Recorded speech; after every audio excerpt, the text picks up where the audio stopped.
আমার ভাইরা,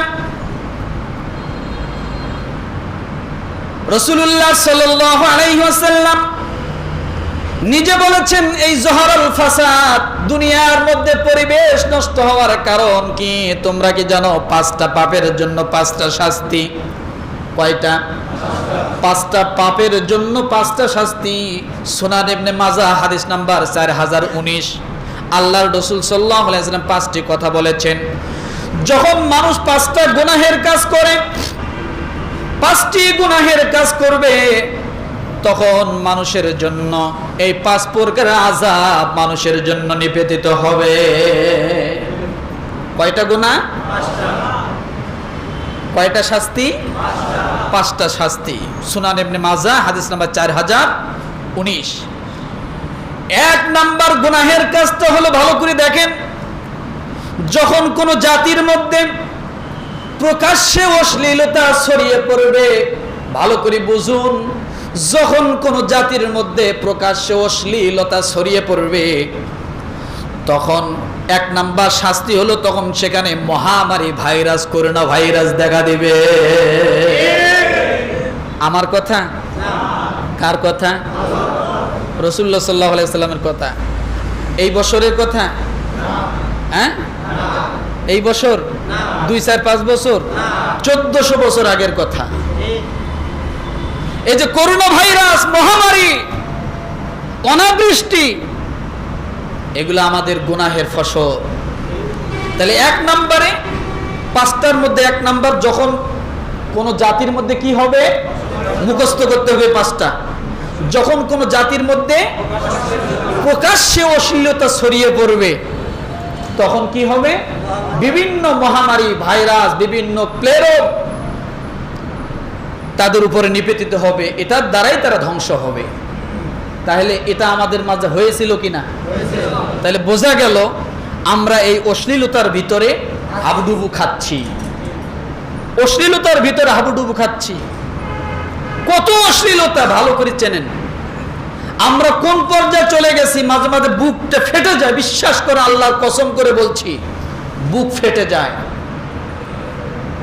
অনেক জায়গায় যাই, অনেক জায়গায় আমি দেখি, আল্লাহ তো সারা দেশ ঘুরায় আমাকে, আপনাদের দোয়ায় দেখি, মসজিদ মানে না, মাদ্রাসা প্রতিষ্ঠান মানে না, এত জোরে জোরে ডেকসেট বাজানো হয়, ডিজে গান বাজানো হয়, মসজিদে জমিন কাঁপে, কোরআন কাঁপে। হায়ানার মতো মানুষগুলোর বিবেকে বাজে না। তারা একটা কথা বলতে পারে না যে একটা মসজিদের পবিত্রতা রক্ষা করা দরকার। আমি অনেক দেখি, একদিক দিয়ে একটা হিন্দু মহিলা গেলেও অনেক সময় খেয়াল করে, অনেক হিন্দু মহিলা মসজিদকে দেখে সালাম করে, সেটা তার ব্যক্তিগত ব্যাপার, কিন্তু কেন করে বুঝুন তো? সম্মানার্থে করে। হিন্দু মহিলা মসজিদকে সম্মান করে, মুসলমানের বাচ্চা আজকে মসজিদের পাশে ডিজে গান বাজায়, একটুকু বিবেক বাজে না। সেই সমস্ত এলাকায় মানুষ নাই? সেই সমস্ত এলাকায় মানুষ নাই? আল্লাহর কাঠগড়ে একদিন দাঁড়াতে হবে, কবরে যাইতে হবে, মসজিদ একদিন আপনার বিরুদ্ধে সাক্ষী দিবে। মসজিদে কোরআন আছে, আপনার ডিজে গানে মসজিদ কাফে। এগুলো বন্ধ করা দরকার। নীতিবাচক লোক নাই নাকি? আমার ভাইরা, এই জন্য বলি যে আমরা সব সময় এই জিনিসগুলো খেয়াল করব। অশ্লীলতা প্রকাশ্যে ছড়িয়ে পড়ছে। আপনি একজনকে মন চাইলে ভালো একটা কথা বলতে পারবেন না, সোজা বলবে আপনার কি? কি বলবে? আপনার কি? আমার ভাইরা, 2য় নম্বরের কথাটা মনে রাখুন। 2য় নম্বরের গুনাহের যে কাজটা, যখন কোন জাতি ওজনে মাফজুপে কম দেয়। 2য় গুনাহ কি? ওজনে কম দেয়। এটা হলো 2য় গুনাহ। মনে রাখুন, 5টা মুখস্থ করতে হবে, সময় কম আজকে, তাড়াতাড়ি শেষ করব। যখন কোন জাতি ওজনে কারচুপি করে, মাপজোপে কম দেয়, সেই মাপজোপে কম দেওয়ার গুনাহের শাস্তি হলো তখন তাদের উপরে নেমে আসে দুর্ভিক্ষ। কি নেমে আসে? দুর্ভিক্ষ, কঠিন বিপদ এবং মুসিবত তার উপর নেমে আসে। তাহলে মাপজোপে কম দিলে দুর্ভিক্ষ হয়, আপদ বিপদ মুসিবত বেশি হয়, আর অশ্লীলতা ছড়াইলে মহামারী প্লেরও এগুলো হয়। তৃতীয় নাম্বার গুনাহের কাজ হলো যে জাতির উপর যাকাত ফরজ হয় আর সেই জাতি যদি যাকাত না দেয়, যাকাত দিতে কারচুপি করে, যাকাত দিতে যদি অস্বীকার করে, তাহলে তৃতীয় নাম্বারে যাকাত না দেওয়ার গুনাহের শাস্তি হলো তখন আসমান থেকে বৃষ্টি আল্লাহ তাআলা বন্ধ করে দেয়। তাহলে আজকে বৃষ্টি বন্ধ, অনাবৃষ্টি চলছে, তাহলে বোঝা গেল এ জাতি যাদের উপর যাকাত ফরজ হয়েছে সঠিক নিয়মে যাকাত দিচ্ছে না।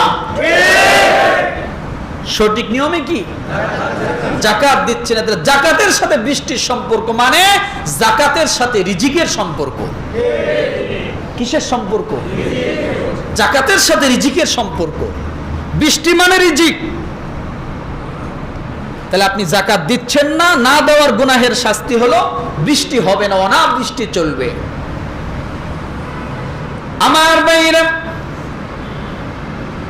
চতুর্থ নাম্বার গুনাহের কাজটা হলো যখন কোন জাতি আল্লাহ তার রাসূলের অঙ্গীকারকে ভঙ্গ করে, অর্থাৎ ঈমান আনে না, আমল করে না, যখন যেদিকে যায় তখন সেই দিকে, যেদিকে ঝড় বৃষ্টি সেই দিকে ছাতা, কিছু সময় মসজিদে কিছু সময় মন্দিরে আছে না নাই? এমন জাতি যখন এই গুনাহের কাজগুলো করবে, সঠিকভাবে ইস্তেকামাতের সাথে মুসলমানিত্ব বজায় রাখবে না, আল্লাহর হুকুমগুলো পালন করবে না, তখন 4 নম্বরে ওই জাতির উপর শাস্তি আসবে।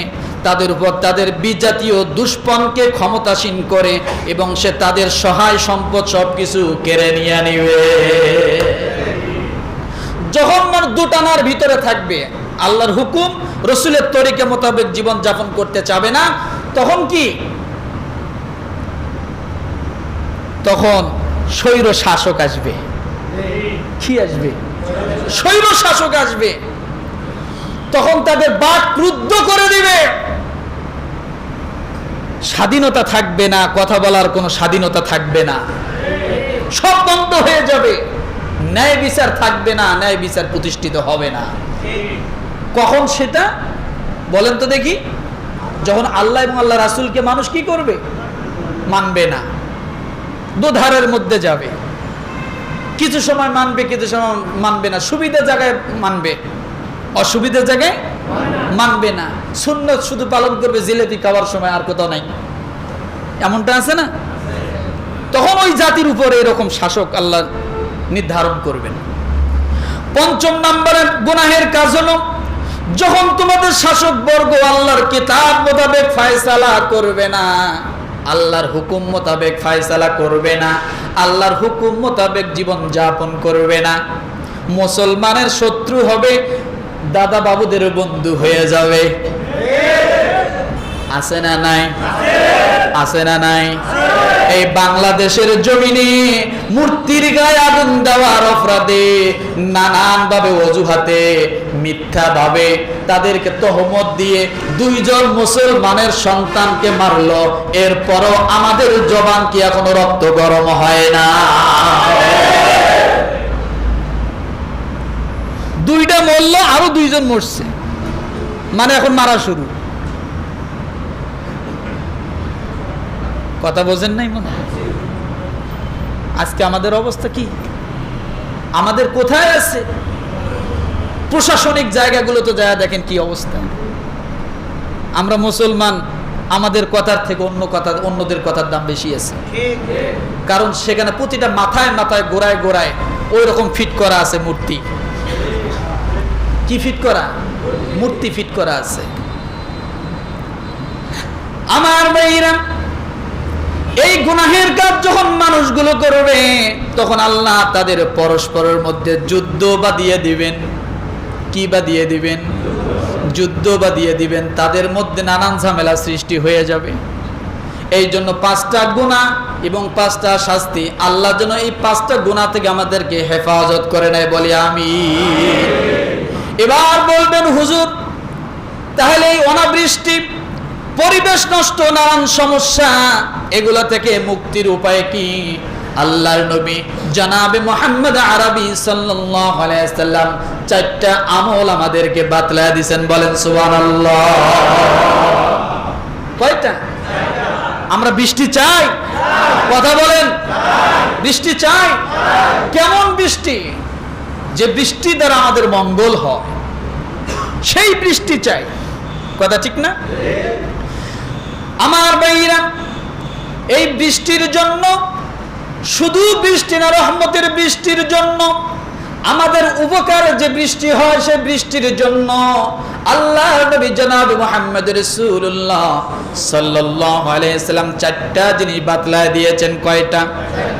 1 নম্বরে ইস্তেগফার করা। কি করা? বলবেন হুজুর, ইস্তেগফারের সঙ্গে বৃষ্টির কি সম্পর্ক? রব্বুল আলামিন সূরা নূহের 10 নম্বর আয়াতে বলেন, ফাকুলতুস তাগফিরু রাব্বাকুম ইন্নাহু কানা গফফারা। 4 আমলের প্রথম আমলটা কি? জোরে বলতে হবে, জবান খুলতে হবে, ইস্তেগফার।